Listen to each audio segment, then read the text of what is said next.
Graça e paz, queridos, aqui de novo, Pastor Everaldo trazendo novidades para você. Templos no Novo e no Velho Testamento, lei e graça. Sei que não vou agradar a todos, mas eu sei que a Bíblia tem as respostas para você. Fique até o final, se inscreva no canal, deixe seu like. Roda a vinheta.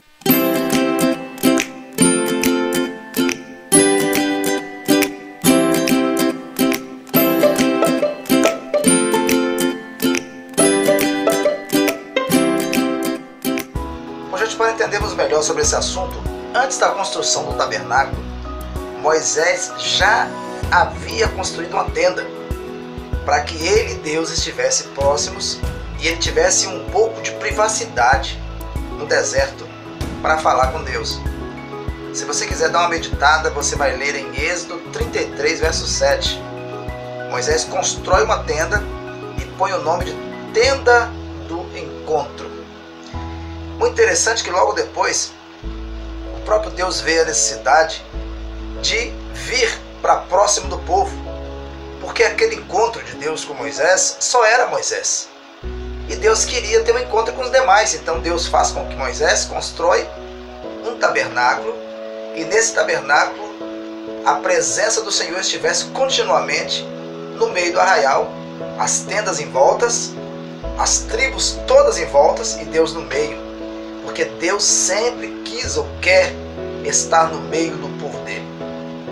E tomou Moisés a tenda e a escondeu para si fora do arraial, desviada, longe do arraial, e chamou-lhe a tenda da congregação. E aconteceu que todo aquele que buscava o Senhor saía à tenda da congregação que estava fora do arraial. Mas logo em seguida Deus, o próprio Deus, vê a necessidade dele estar no meio do povo, porque ele estava ali somente falando com Moisés. Era o líder, claro, mas Deus não veio só para o líder. Deus queria falar com todo o povo, queria estar no meio do povo. Esse é o desejo de Deus. Não seja só um homem ou só uma mulher. Deus quer estar no meio dos servos dele. E aquele tempo era exatamente igual. Então, de repente, Deus dá uma ordem para que Moisés construísse o tabernáculo, e no meio do tabernáculo estivesse ali a arca do concerto, porque a presença do Senhor estava continuamente no meio do povo dele. Então, queridos, 40 anos se passaram, Deus esteve presente no meio do povo dele. Mas quando chega em 2 Samuel, capítulo 7, verso 1, veja só o que acontece.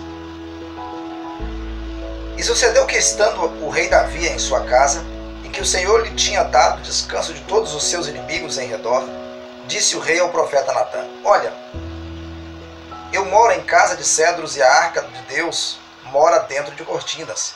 E disse Natã ao rei: Vai e faze tudo quanto está no teu coração, porque o Senhor é contigo. Porém sucedeu que naquela mesma noite que a palavra do Senhor veio a Natã dizendo: Vai e diz a meu servo Davi, assim diz o Senhor: Edificar-me-ias tu casa para minha habitação? Porque em casa nenhuma habitei, desde o dia em que fiz subir os filhos de Israel do Egito até o dia de hoje. Mas andei de tenda em tenda, e em tabernáculo em tabernáculo. Em todo lugar que andei, com todos os filhos de Israel, falei porventura alguma palavra com qualquer dos tribos de Israel, a quem mandei apacentar o meu povo de Israel, dizendo: Por que não me fazes ou não me edificas uma casa de cedros? Então esta palavra foi Deus quem falou para Natã, para que Natã passasse essa palavra para Davi. Davi então entende totalmente errado. Por que Davi entende errado? Porque os anos passaram e Davi deveria ter entendido que não era para ser feito templos. Mas quando Davi está velhinho, está para morrer, ainda antes, no versículo 12, há também uma passagem que Deus fala para Natã, dizendo para ele que da descendência dele sairia um que sentaria no trono eterno. Então Davi entende que esse que sairia e sentaria no trono eterno, teria um trono eterno, seria o próprio Salomão. Tanto que, provando que eu estou falando a verdade, você vai ler ainda mais à frente, quando Salomão faz um discurso com todo o povo após construir o templo. Então disse Salomão: O Senhor disse que habitaria nas trevas. Certamente eu te edifiquei uma casa para a morada, assento para a tua eterna habitação. Então virou o rei o rosto e abençoou toda a congregação de Israel, e toda a congregação de Israel estava em pé. E disse: Bendito seja o Senhor, Deus de Israel, que falou pela sua boca a Davi, meu pai, e pela sua mão cumpriu, dizendo: Desde o dia em que tirei o meu povo de Israel do Egito, não escolhi cidade alguma de todos os tribos de Israel para edificar alguma casa, para ali estabelecer o meu nome. Porém escolhi a Davi, para que governasse sobre o meu povo de Israel. Também Davi, meu pai, propusera no coração edificar uma casa ao nome do Senhor, o Deus de Israel. Porém o Senhor disse a Davi, meu pai: Porquanto puseste no coração edificar a casa ao meu nome, bem fizesses, e em propor no seu coração. Todavia tu não edificarás esta casa, porém teu filho, que descender de ti, edificará esta casa ao meu nome. Salomão então diz isso, discursa isso ali. E eu pergunto a você, é verdade? Deus falou para Davi que era para fazer uma casa? Não, Salomão está mentindo. Salomão está fazendo uma oração mentirosa. Está dizendo para o povo que Deus falou para Davi fazer e que Davi não faria, mas quem faria era o filho dele que sairia dele. Mentira também. E eu provo para você que é, porque está exatamente escrito nesta passagem que eu vou ler para você. Disse-lhe então o anjo: Maria, não temas, porque achastes graça diante de Deus. E eis que em teu ventre conceberás e darás à luz a um filho, e pôr-lhes o nome de Jesus. Esse será grande, será chamado Filho do Altíssimo, e o Senhor Deus lhe dará o trono de Davi, seu pai. A promessa que está lá em 2 Samuel capítulo 7, versículo 12 em diante, quando Deus fala para Natã que da semente de Davi sairia um, aqui está dizendo que esse é o Cristo. E se você não está acreditando nisso, está dizendo: ah, irmão, você está falando que é o Velho Testamento, isso está no Velho Testamento? Bem, eu sei.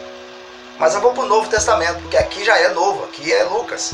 Mas eu vou mais à frente ao Novo, depois da morte de Jesus, em Atos dos Apóstolos, capítulo 2, verso 29. Pedro está falando: varões e irmãos, seja-me lícito dizer-lhes livremente acerca do patriarca Davi, que ele morreu, foi sepultado, e entre nós está até hoje a sua sepultura. Sendo, pois, ele profeta, e sabendo que Deus lhes havia prometido com juramento que do seu fruto, do fruto dos seus lombos, segundo a carne, levantaria o Cristo para assentar sobre. Essa palavra, queridos, é exatamente a profecia que Deus prometeu para Davi usando Natã. E quando Salomão vai discursar, Salomão mente, diz que é ele. Será que Salomão estava querendo tomar a glória de Cristo? Ou equivocadamente ele estava sendo usado pelo inimigo?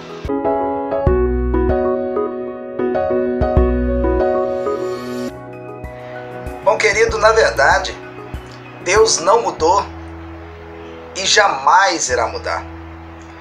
O grande problema dos cristãos, a maioria deles, é que aprenderam erroneamente e acham que a santidade só está lá no templo.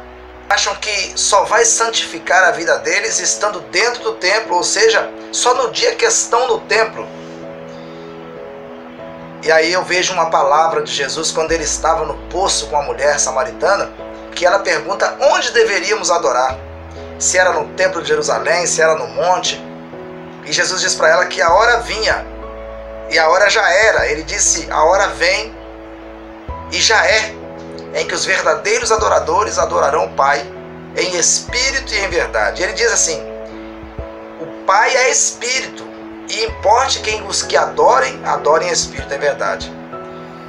Espírito é aqui, ó, na mente, na consciência, ter um sentimento de adorador em todos os lugares que você tiver, em casa, no templo, que nós chamamos de templo, na congregação, na casa de algum irmão ou no trabalho. E em todos os lugares devemos ser cristãos em espírito, vivendo santidade espiritual. A santidade não está nas coisas materiais, mas está primeiramente nas coisas espirituais.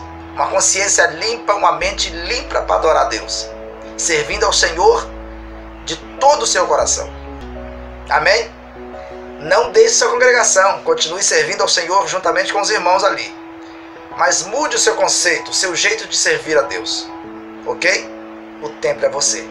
Um grande abraço, fique com Deus.